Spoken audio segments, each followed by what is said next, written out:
जादुई पेंसिल। एक छोटे से गांव में एक बड़ा ही होनहार लड़का रहता था। उसका नाम था दीपू। दीपू ना सिर्फ पढ़ाई में अव्वल था, बल्कि वो चित्र बनाने में भी बड़ा ही माहिर था। दीपू के माँ बाप बड़े ही गरीब थे। वो बड़ी मुश्किल से 2 वक्त की रोटी का इंतजाम कर पाते थे। दीपू स्कूल से आने के बाद चित्रकारी करता था। पैसे ना होने के कारण वो चित्रकारी के लिए पेंसिल और कागज नहीं खरीद पाता था।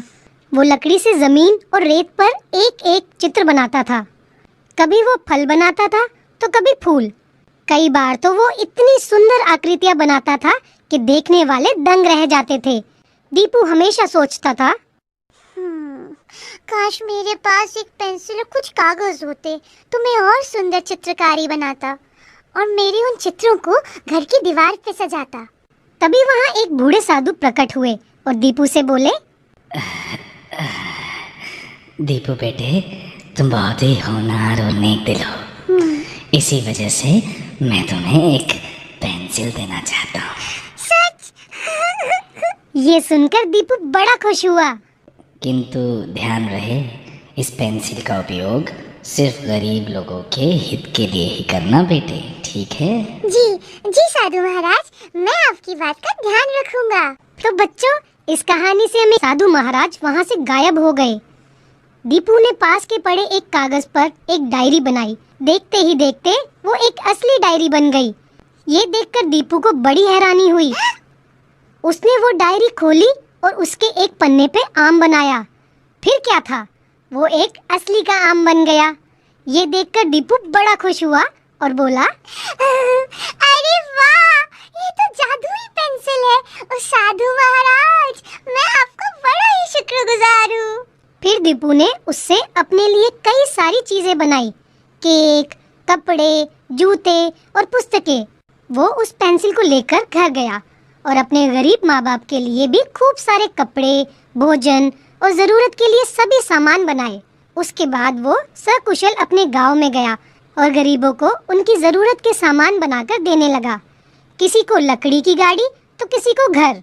दीपू की इस दरिया दिली की वजह से गांव वाले उसे बहुत पसंद करते थे।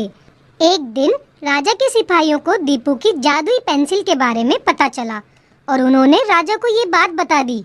राजा ने सिपाहियों को दीपू को राजमहल में लेके आने के लिए कहा।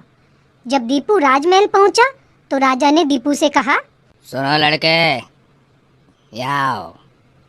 चलो जल्दी से मेरे लिए एक सोने का पेड़ बनाओ और उसके बाद ये पेंसिल मेरे हवाले कर दो।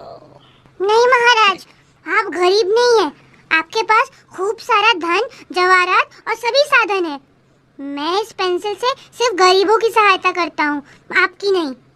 ये सुनकर राजा को गुस्सा आ गया और वो बोला, मंत्री, इस लड़के से ये पेंसिल छीन लो और मेरे लिए एक सोने का पेड़ बनाओ। मंत्री ने दीपू से पेंसिल ले ली और चित्र बनाया, किंतु सोने का कोई पेड़ नहीं आया।